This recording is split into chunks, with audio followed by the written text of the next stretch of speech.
cột quần làm theo một cái linh thoại là chứ phải làm cột on là linh vâng dạ cho được theo một cái linh thoại nào hả tôi ra cái này một cái lạ một cái khổ cái nào mà này xem cho mày một rồi này xem đã đủ này xem nó má cho mày một tự này hết thì ra này xem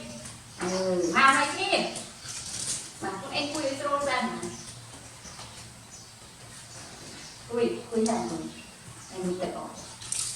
này xem tụi em không xem đó là bao nhiêu tự thì làm đây đây nào vui thì làm đây đi mang đây đi ông kia tôi đi họ đốt chúng ta có trong buồn nè chúng ta tan chúng ta có đầu chúng ta có đầu liền nó có xem sao nữa con anh nó xem con ăn ta đủ nào đây nghe rồi ra ra xem ta trên ăn bát bù quy tăng quy từ này bát bù rồi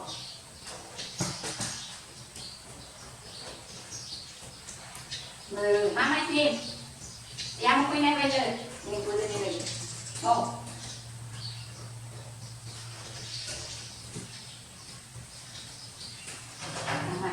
quy cho cô mà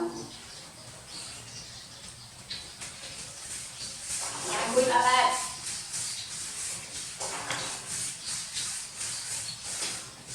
một thiên thật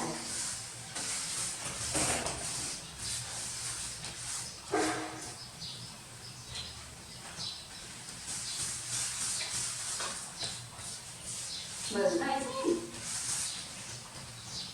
không biết bạn có nào mà xem ok vậy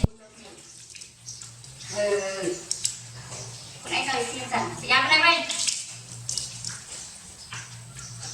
nào con anh ơi xem rằng ở đây một cái ổ vui vẻ Hà Nội đây xem thấy chẳng nên một tật rồi chẳng này ôi tật là đi vui xanh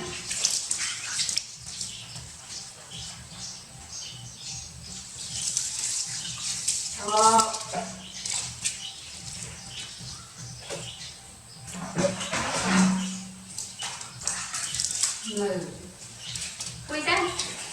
rồi lòi nè thôi xem nè mà một tân này rồi à mà